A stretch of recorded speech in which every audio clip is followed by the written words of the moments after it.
The Lakers take a first-round exit to Ant-Man and the Timberwolves in JJ's first year as head coach. Throughout the series, LA was exposed for not having a big man, as Minnesota's Rudy Gobert had playoff career highs with 27 points, 24 rebounds in Game 5. Yesterday, Rob Pelinka addressed the Lakers' off-season plan. Take a listen.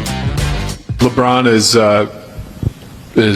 a GOAT, one of the GOATs of the game, and he's a completely selfless leader, and I think we saw that in this playoff series, moving to playing more off the ball and committing to the defensive end. And I think it's just a testament to his championship DNA and character.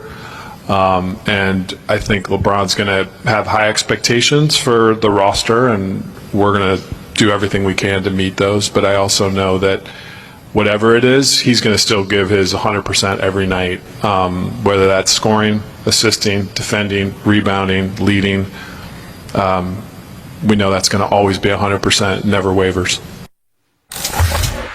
All right, Rob Pelinka obviously endorsing LeBron. Wendy, what should the Lakers' off-season priority be? So I've got good news and bad news for the Lakers. The good news is that they have the top-end talent. They have the star players. That's the hardest thing to get. Getting Luka is a transformational moment. You have LeBron, who he was on my second team All-NBA. He averaged 25, 8, and 8 after turning 40 years old. Same here. And, obviously he's not going to be there forever, but he's still competing at a very high level. And Austin Reeves finished very strong. The bad news is that they are not just a big man away. They are probably 3.5-ish moves away.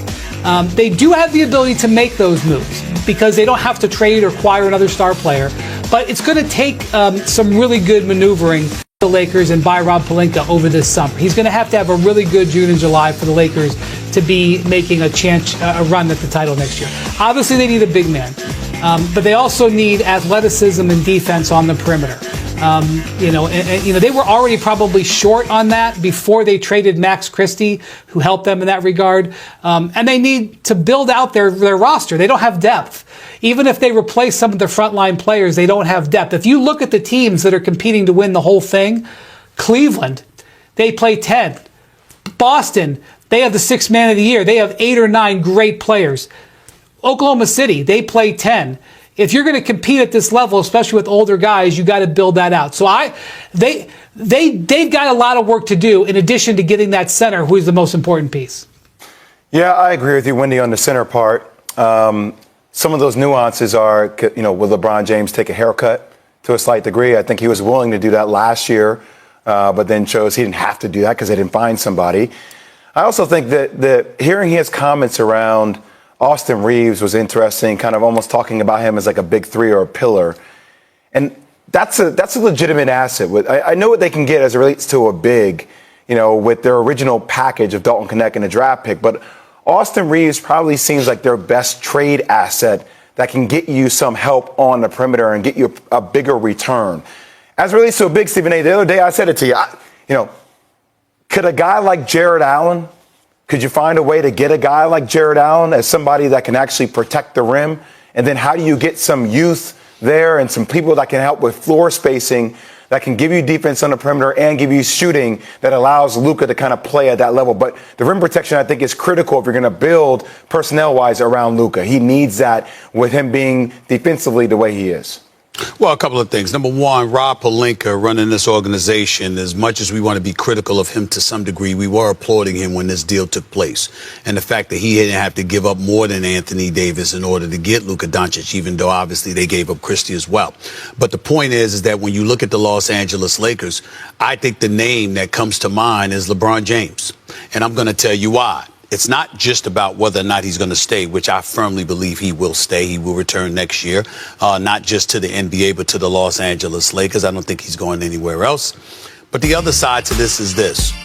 Clearly, upgrading the conditioning of Luka Doncic is going to go a long way.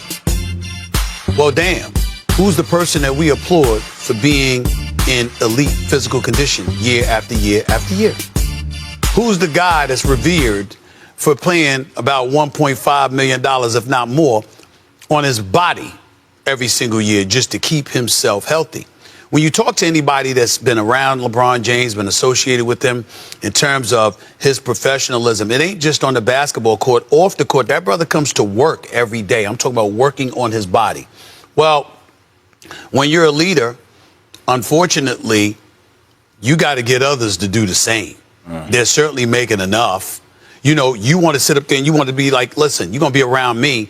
You got to maximize your potential. No, you cannot be LeBron James. But you know what you can be, Jay? You know what you can be, Wendy? Your absolute best self. You can be somebody that goes about the business of trying to be all you can be instead of being passé about it and nonchalant. If you're a leader, you got to demand that. You got to insist upon that. And I think that considering Luka's potential, if LeBron can't do it, no one can. If he can't get him to do it, no one can. The other thing I will say is this. We got about 4 players. You brought up Austin Reeves. Let me tell you what the problem with Austin Reeves is, Jay, the contract. Because it's beautiful to have because you're only paying him $13 million. But we all know he deserves exponentially more based on the level of production that he's had. So if you're moving him, you're giving somebody else a bargain and giving away the bargain you had.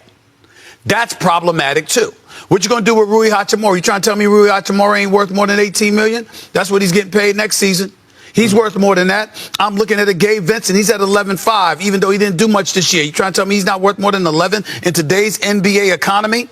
I'm looking at that. I'm looking at a Jared Vanderbilt, who Big Perk was talking about should have played, should have been thrown out there. He's at 11.5 million. If you look at these Laker contracts, yeah, they're movable. But because of the relatively low number they're signed on, what's the chances of you getting the equitable compensation that you need in order for the services that you're giving away? I think that's a legitimate question, and I think that's something that Rob Pelinka has to figure out. Yeah, all I know is it's going to be a busy summer. Lakers, Wendy, you're not going to have much time off. Go ahead, last word. Go ahead, Wendy.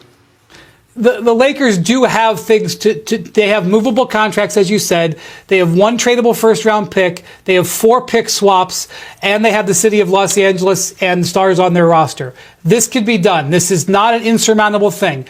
2 years ago, the Mavericks missed the playoffs. They knew they had to build out around Luka. They made several mid-level moves and used the draft. A year later, they were in the finals. That's not off the table, but they've got to have a great summer. No, Wendy, we're not saying that they can't do it. I'm saying because of the price it's costing you, right? When we bring up the first and the second increment, looking at these contracts that are clearly movable, it clearly can be done. I'm saying, is it possible that you might be giving away value? For whatever it is that you're getting in return, it's going to be more costly and possibly not as efficient. That's my concern. I know they can do it, because you got the contracts to move. Wendy, you can respond quickly. That's called general managing. Okay. There we go. That's why I brought up We'll leave it there. Wendy, no Paris this summer. Gotta get your croissant stateside.